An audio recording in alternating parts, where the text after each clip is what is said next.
নমস্কার বন্ধুরা, আমি আপনাদের সঙ্গে আজকে একটা দারুণ স্বাদের রেসিপি শেয়ার করতে যাচ্ছি। সেটা হচ্ছে মিষ্টি কুমড়ো বা মিষ্টি লাউ দিয়ে শুকনো মাছ দিয়ে। তো অনেকে আবার শুকনো মাছ খান না, কিন্তু আমরা খাই। বাঙালি মাত্রই মাছ বা শুকনো মাছ খেয়ে থাকে। তো শুকনো মাছটা হচ্ছে আপনার আমি যেটা নিয়েছি সেটা হচ্ছে মন ভোলা শুকনো মাছ যেটাকে বলে। আর মিষ্টি কুমড়ো হচ্ছে বাড়ির গাছের মিষ্টি কুমড়ো। সেটা হচ্ছে ভালো করে ধুয়ে পরিষ্কার করে কেটে নিয়ে ওতে অল্প আলু দিয়েছি। আর শুকনো মাছটাকে ভালো করে ধুয়ে পরিষ্কার করে শুকনো মাছটাকে তেল দিয়ে প্রথমে শুকনো মাছটাকে ভালো করে ভেজে নিয়েছি। ভেজে ওর মধ্যেই আমি মিষ্টি কুমড়ো এবং আলুটা তুলে দিয়ে ওটাতে আমি হলুদ আর নুন দিয়ে ওটাকে কষিয়ে ওটাতে ঝোল দিয়েছি। ঝোলটা যখন ফুটছে তখন আমি ওতে কাঁচা লঙ্কা আর রসুন বাটা দিয়েছি।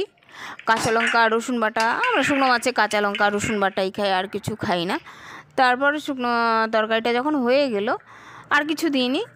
তো লাউটা যেহেতু মানে প্রচণ্ড মিষ্টি ছিল, একদম সফট, কাজে ওতে চিনি দেওয়ার কোনো প্রশ্নই আছে না। আর যদি কোনো মিষ্টি কুমড়ো অনেক সময় মিষ্টি থাকে না, তাহলে ওটাতে অবশ্যই চিনি দিতে হয়। চিনি না দিলে টেস্টটা ভালো লাগে না, মাটি লাগে। তো আমার রেসিপিটা ভালো লাগলে আপনারা একবার খেয়ে দেখবেন।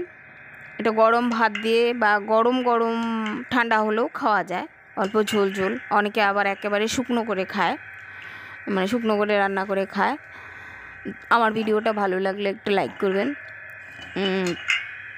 সবাই ভালো থাকবেন। ধন্যবাদ আমার ভিডিওটা দেখার জন্য।